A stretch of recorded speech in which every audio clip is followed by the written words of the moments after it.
여러분 인생에 도움이 되고 싶은 지혜의 노트입니다. 당신이 원하는 모든 것은 이루어질 것입니다. 당신을 응원합니다. 이 영상이 마음에 드신다면 꼭 구독 부탁드립니다.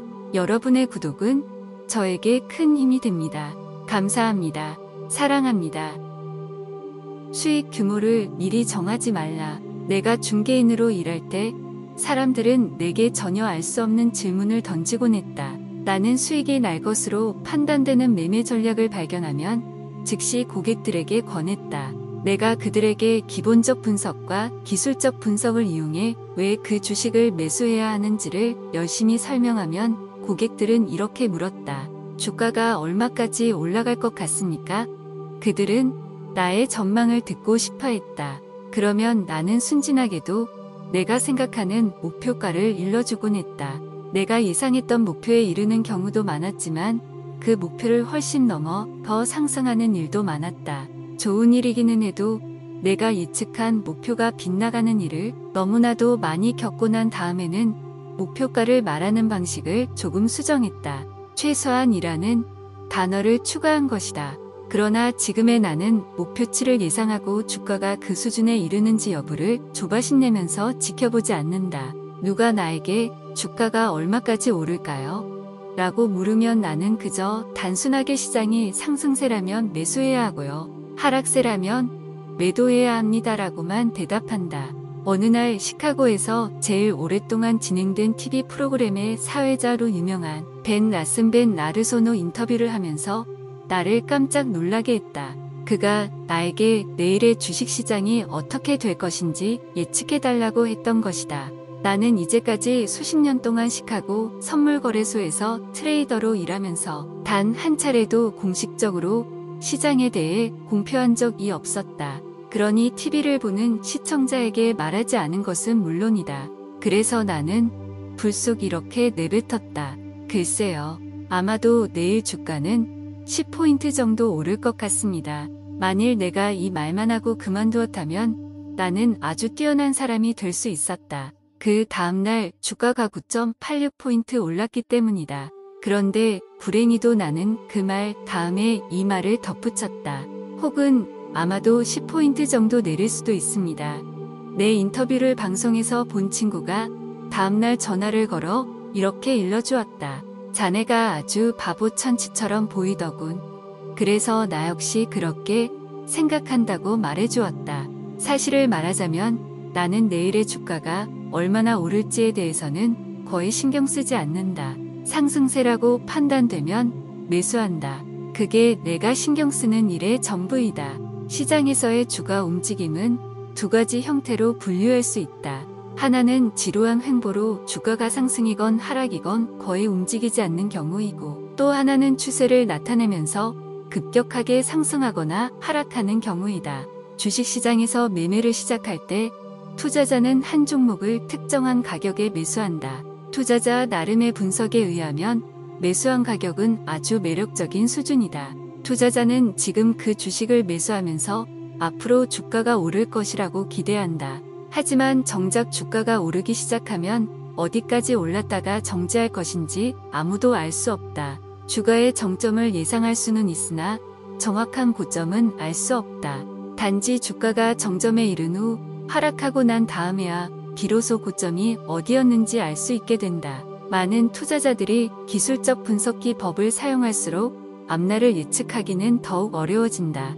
그러니 고점이 어디가 될 것인지 알아내기 힘들다는 것은 더 말할 나위도 없다. 주가는 미리 정해진 가격이 없다.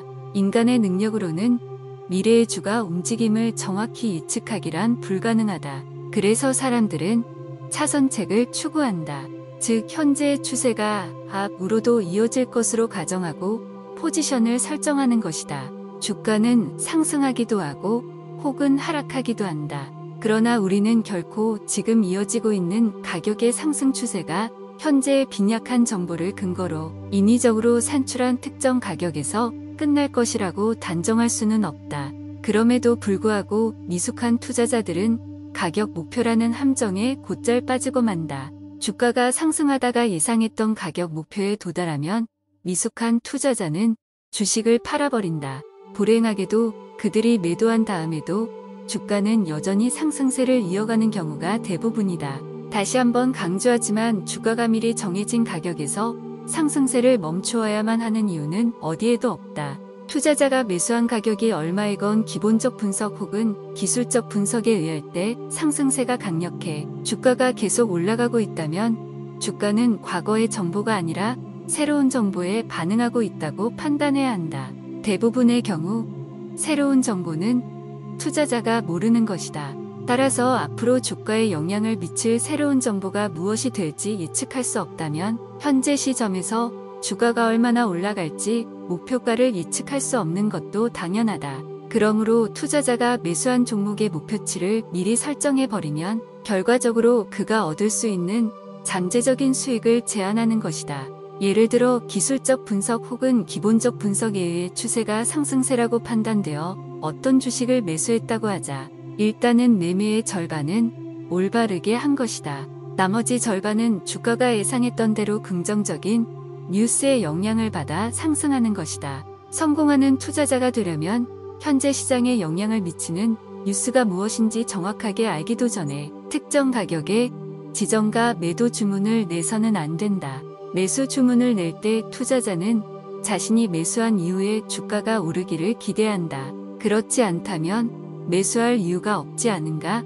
그런데 참으로 이상하게도 시장에는 자학적인 투자자도 있기는 하다. 그들은 주가가 하락할 것이라고 뻔히 알면서도 매수하는 사람들이다. 이들이 가진 심각한 문제점을 해결하는 것은 이 책의 범위를 넘어선다.